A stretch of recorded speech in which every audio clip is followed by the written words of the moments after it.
So hello everyone, আমি রিনি শুরু করছি সিকিম সিরিজের তৃতীয় পর্ব ইয়াকসাম। ইয়াকসাম হলো সিকিমের প্রথম রাজধানী, স্বপ্নের মতো সুন্দর একটা গ্রাম। তাহলে চলুন আপনাদের এই গ্রামে ঘুরিয়ে দেখিয়ে এই গ্রামের গল্প শোনাবে শোন।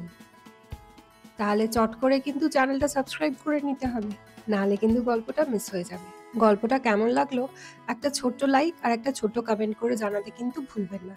তাহলে ওভার টু সোম। হ্যালো ফ্রেন্ডস, চলুন শুরু করা যাক ইয়াকসামের জার্নি। সিকিম পর্বের এটি আমাদের তৃতীয় এপিসোড এবং এই এপিসোডে আমরা মূলত কভার করব ইয়াকসাম।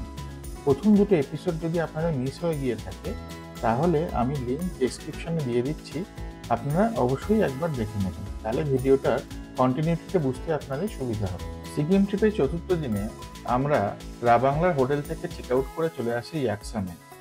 রাবাংলা থেকে ইয়াকসামের দূরত্ব মোটামুটি 56 কিলোমিটার এবং সময় লাগে 2.5 থেকে 3 ঘন্টা। রাবাংলা পরে হচ্ছে সিকিমের সাউথ সাইডে আর ইয়াকসাম হচ্ছে ওয়েস্ট সিকিমে পড়ে।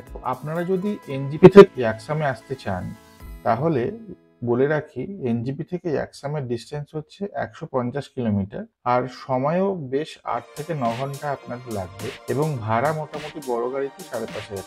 তাই কলকাতার কোনো রাতের ট্রেন ধরে আপনারা সকাল সকাল চলে আসুন এনজেপি, আর এনজেপি থেকে গাড়ি ধরে পৌঁছে যান ইয়াকসাম। আর পুজোর রাশের জন্য যদি কোনো কারণে আপনাদের রিজার্ভেশন না পেয়ে থাকেন তাহলেও কোনো প্রবলেম নেই, প্ল্যানেট থেকে প্রচুর বাস শিলিগুড়ি আসে, যে কোনো একটা বাস আপনারা বুক করে চলে আসতে পারেন শিলিগুড়ি এবং শিলিগুড়ি থেকে আপনারা একইভাবে গাড়ি বুক করে চলে যেতে পারেন ইয়াকসাম। আর আপনার হাতে যদি একদিন বেশি সময় থাকে তাহলে আমি অবশ্যই বলবো